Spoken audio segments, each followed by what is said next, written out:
सुप्रभात सभी को। आज हम करेंगे रचना के आधार पर वाक्य के भेद।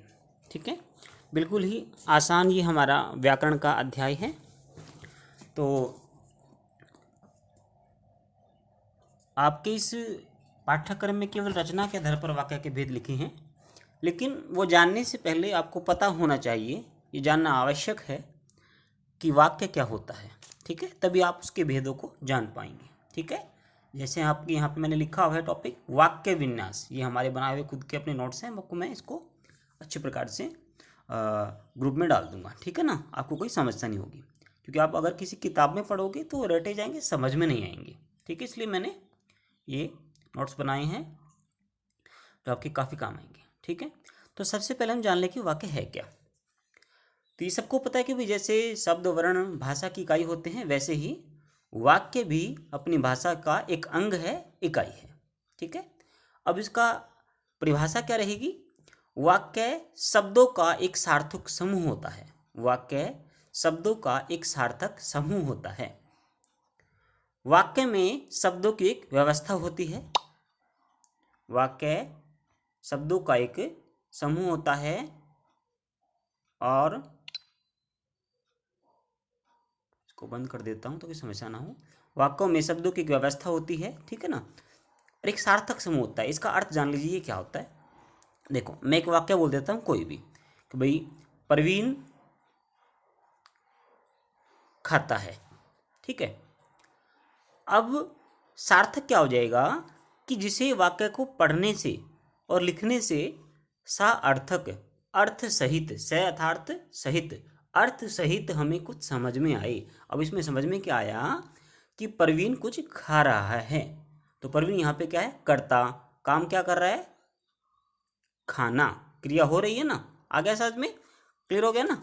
तो कोई भी शब्दों का अर्थ सहित समूह, समूह समझ गए ना, जिसमें बहुत सारे शब्द आ जाते हैं लेकिन वो अर्थ वाले हो, उसे क्या बोलेंगे, सार्थक।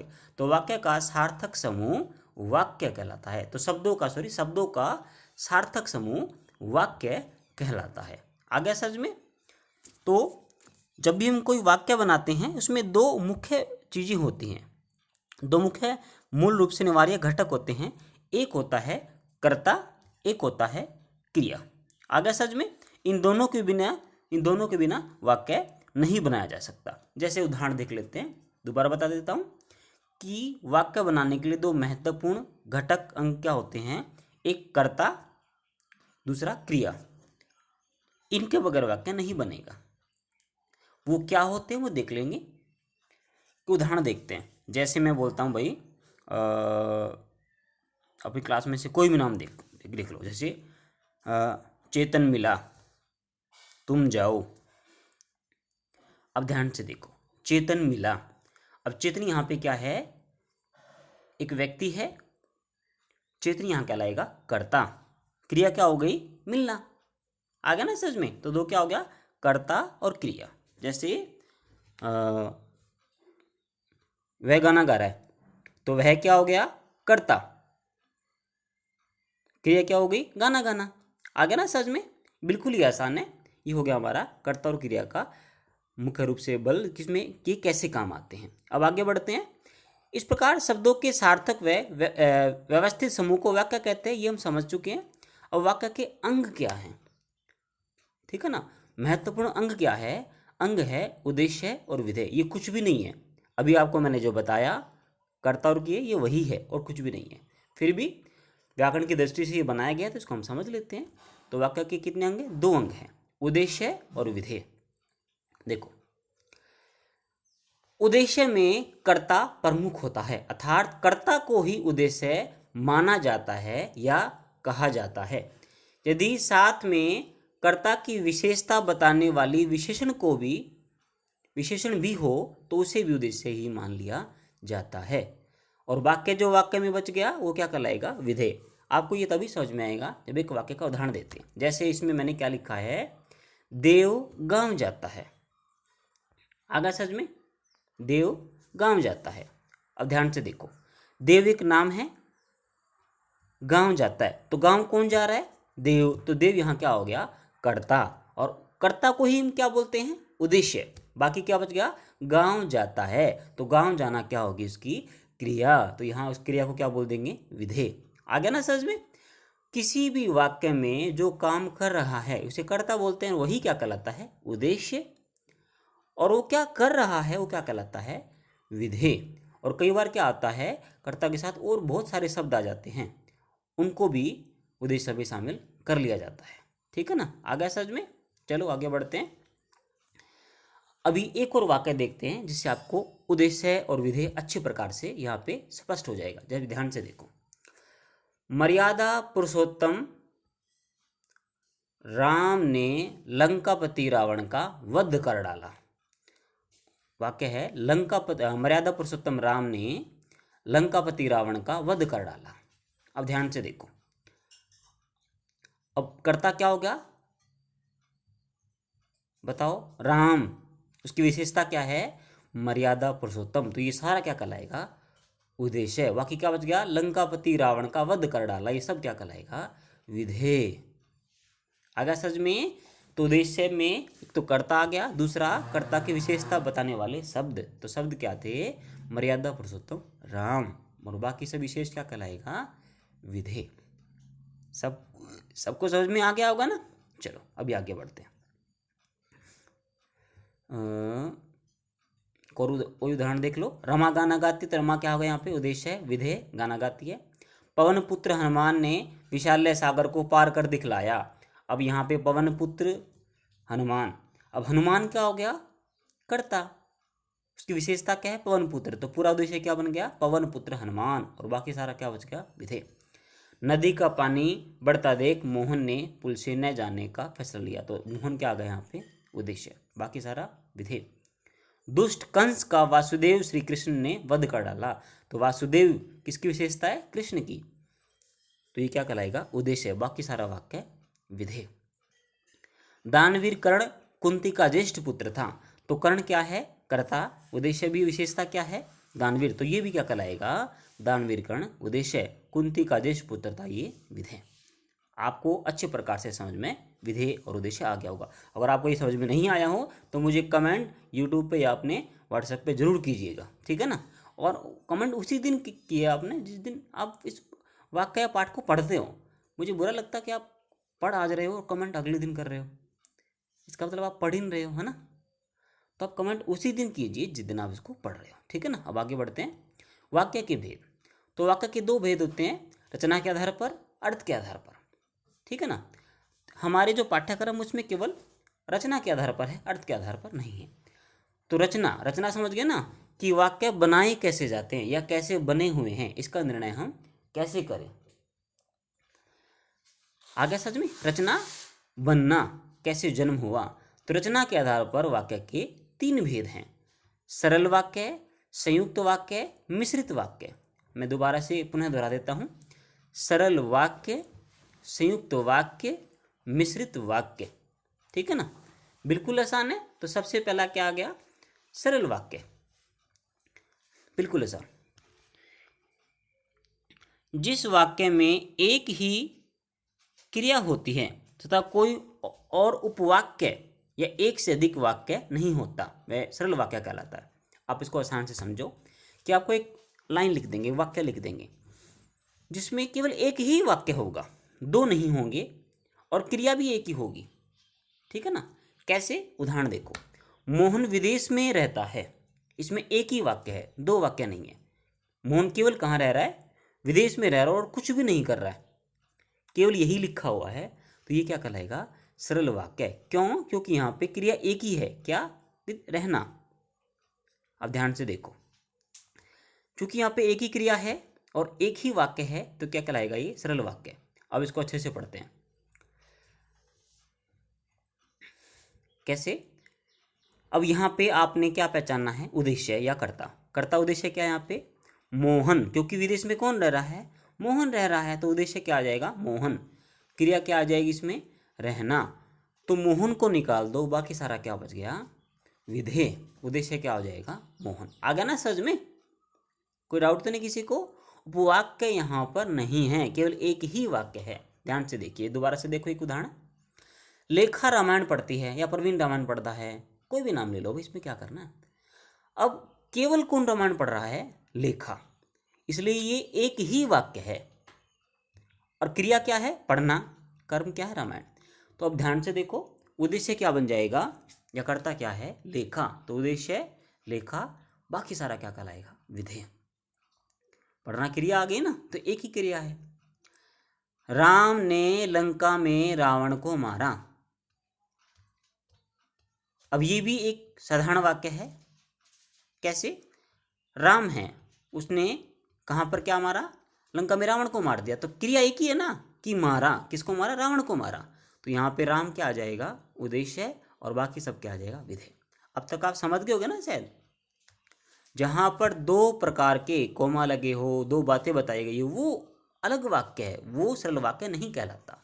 जैसे वे घर जा रहे हैं, अब वे बहुत सारे आदमी हैं, व्यक्ति हैं, कहाँ जा रहे हैं? घर जा रहे हैं। जाना क्या है? क्रिया है। तो यहाँ पे वे क्या आ गया? सीधी सी बात बताओ जल्दी से। वे यहाँ पे आ गया उद्देश्य है, और बाकी सारा क्या का? विधेय। एक और देख लेते हैं अंतिम। हिंदी भाषा देवनागरी लिपि में लिखी जाती है। अब हिंदी भाषा क्या आ गया यहाँ पे? हिंदी क्या आ गया यहाँ पे? उद्देश्य है, बाकी सारा क्या आ गया? विधेय। एक ही वाक्य है। किस लिपि में लिखी जाती है? देवनागरी में। और क्या करी जाती है? लिखी जाती है। और कोई वाक्य है ही नहीं। तो बिल्कुल आसान था। ये क्या कहलाया अपना? जल्दी से बताओ। सरल वाक्य। उसके बाद आ गया अपना दूसरा संयुक्त वाक्य। ठीक है ना, संयुक्त वाक्य। अब ध्यान से पढ़ना, अब आपको ऊपर वाला और भी क्लियर हो जाएगा। जिस वाक्य में एक से अधिक उपवाक्य हो और सभी की अपनी अपनी प्रधानता हो, प्रमुखता हो, उसे क्या बोलेंगे? संयुक्त वाक्य बोलेंगे। फिर से दोहराता हूं मैं। जिस वाक्य में एक से अधिक उपवाक्य हो, उप मैंने छोटे वाक्य हो, और सभी की अपनी अपनी प्रधानता हो, उसे संयुक्त वाक्य बोलेंगे। इसके साथ साथ संयुक्त वाक्य में उपवाक्य समुच्चय बोधक शब्दों के द्वारा जुड़े होते हैं। अब आप कहोगे समुच्चय बोधक कौन सी? नहीं, ये वाला आ गई। अब ध्यान से पढ़ो। समुच्चय बोधक शब्द वे होते हैं जो दो शब्दों अथवा दो वाक्यों को जोड़ने का काम करते हैं। कौन कौन से? और, तथा, किंतु, परंतु, वह, एवं, अथवा, या, अतः, इसलिए, लेकिन, अगर, मगर, अतएव आदि। ये सारे क्या हैं? समुच्चय बोधक शब्द। फिर से देख लो। जिस वाक्य में एक से अधिक उपवाक्य हो और सभी की अपनी अपनी प्रधानता हो, उसे क्या बोलेंगे? संयुक्त वाक्य। और जोड़ने वाले शब्द कौन से हैं? समुच्चय बोधक शब्द। अब उदाहरण देखते हैं, तभी समझ में आएगा। देखो, राम और श्याम घर जा रहे हैं। अब सरल वाक्य में केवल क्या था? राम घर जा रहा है। अब यहाँ पे क्या आगे? दो व्यक्ति, राम और श्याम घर जा रहे हैं। कैसे सरल वाक्य? संयुक्त वाक्य। देखो, राम घर जा रहा है, एक तो राम घर जा रहा है और दूसरा क्या जा रहा है? श्याम घर जा रहा है। अब दो व्यक्ति घर जा रहे हैं, राम भी घर जा रहा है, श्याम भी घर जा रहा है, और दोनों को जोड़ने वाला समुच्चय बोधक शब्द क्या है? और। आ गया ना समझ में? और वाक्य देख लेते हैं। वह खेलने में तो अच्छा है मगर पढ़ने में कमजोर है। अब यहाँ भी दो वाक्य आ गए, उपवाक्य। कैसे?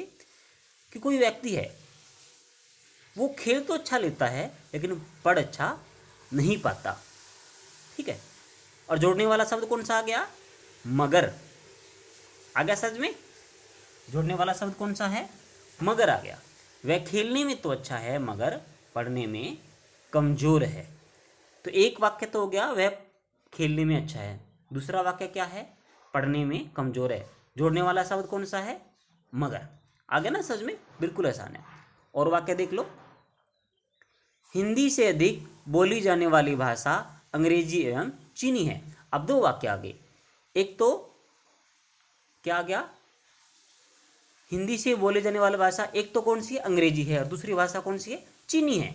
दो वाक्य बन गए ना, कि हिंदी से ज़्यादा बोली जाने वाली भाषा एक तो होगी अंग्रेजी और दूसरी कौन सी है? चीनी।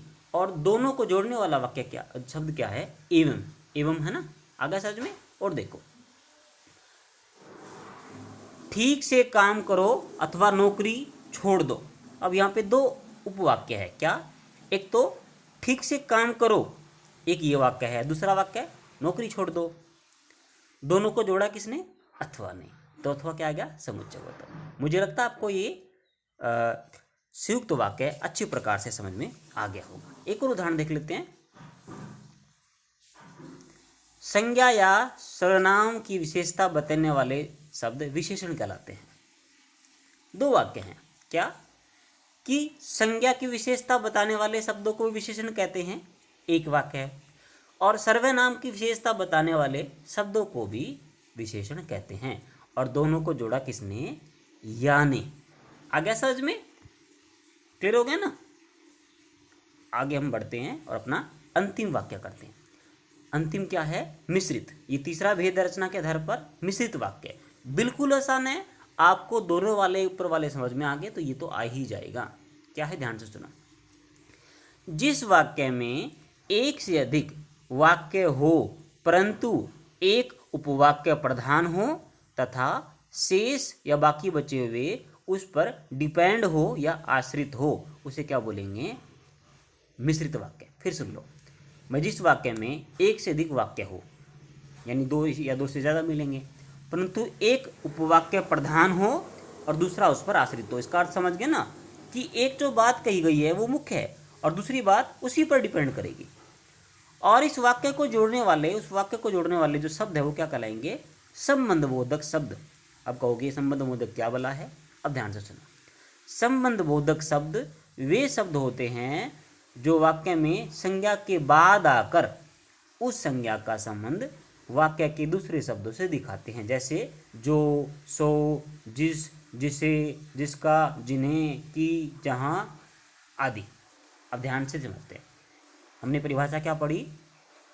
दो वाक्य होंगे, एक वाक्य प्रधान, दूसरा उस पर आधारित होगा, क्या कहलाएगा? मिश्रित वाक्य। शब्द कौन से होंगे? जल्दी से बताओ। संबंधबोधक, जो संबंध बता रहे होंगे। अब ध्यान से अपना उदाहरण करते हैं। राम ने कहा कि मैं रावण को मारूंगा। अब दो वाक्य क्या होगा कि एक तो राम ने कहा है, दूसरा वो रावण को मारेगा। अब परिभाषा के आधार पर देखो, दो वाक्य होंगे, दो वाक्य ना, राम ने कहा रावण को मारूंगा, दो वाक्य हो गए। पहला प्रधान होगा, दूसरा उस पर आधारित। कैसे? राम ने कहा कि मैं रावण को मारूंगा। अब राम ने कहा है तभी वो रावण को मारेगा, क्योंकि राम ने ये वचन लिया है कि मैं रावण को मारूंगा, तो प्रधान वाक्य है राम ने कहा। उस पर आश्रित या डिपेंड कौन सा है? कि रावण को ही मारूंगा या रावण को मारूंगा। और दोनों को जोड़ने वाला संबंध क्या है? कि। आ गया ना समझ में? बिल्कुल आसान है। एक और उदाहरण देख लो। गीता के पास एक खिलौना है जो बैटरी से चलता है। ये भी एक मिश्रित वाक्य है। कैसे? गीता के पास एक खिलौना है जो बैटरी से चलता है। आ गया समझ में?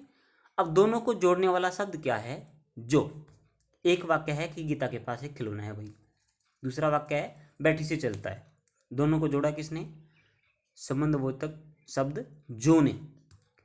अब पहला वाक्य है गीता के पास खिलौना है, दूसरा वाक्य है बैटरी से चलता है। अब मुख्य बात क्या है? वह गीता के पास एक खिलौना है, वो केवल किससे चलता है? बैटरी से चलता है। बैटरी होगी तभी वो चलेगा। तो मुख्य वाक्य है खिलौना है, डिपेंड किस पे? बैटरी से चलता है। आ गया ना समझ में? अब यहाँ पे एक से अधिक वाक्य है। एक वाक्य तो गीता के पास खिलौना बताया मैंने, दूसरा वाक्य है बैटरी से चलता है, यानी कि वो खिलौना तभी चलेगा जब उसमें बैटरी डलेगी। आ गया ना समझ में? और उसमें जो क्या है? संबंधबोधक शब्द। बहुत सारे उदाहरण हैं, देख लेते हैं कैसे। ये दे रखें। पिता ने बताया कि उसका पुत्र विदेश में पढ़ता है। पिता ने बताया कि उसका पुत्र विदेश में पढ़ता है। एक वाक्य है पिता ने बताया, दूसरा वाक्य है उसका पुत्र विदेश में पढ़ता है। दोनों को जोड़ने वाले शब्द की। तो मुख्य वाक्य क्या है? बताना। हमें कैसे पता चला कि पिता ने हमें बताया? क्या बताया? कि उसका पुत्र विदेश में पढ़ता है। अगर पिता नहीं बताता तो हमें नहीं पता चलता। दूसरा वाक्य उस पर आधारित है। मुझे आशा है कि आपको तीनों प्रकार के जो वाक्य के भेद हैं, सरल वाक्य, संयुक्त वाक्य, मिश्रित वाक्य, अच्छी प्रकार से समझ में आ गई होंगे। फिर भी आपको कहीं भी समस्या है तो मुझे बताइए। इस अध्याय को मैं दोबारा एक नए तरीके से फिर से पढ़ा दूंगा। तब तक के लिए धन्यवाद।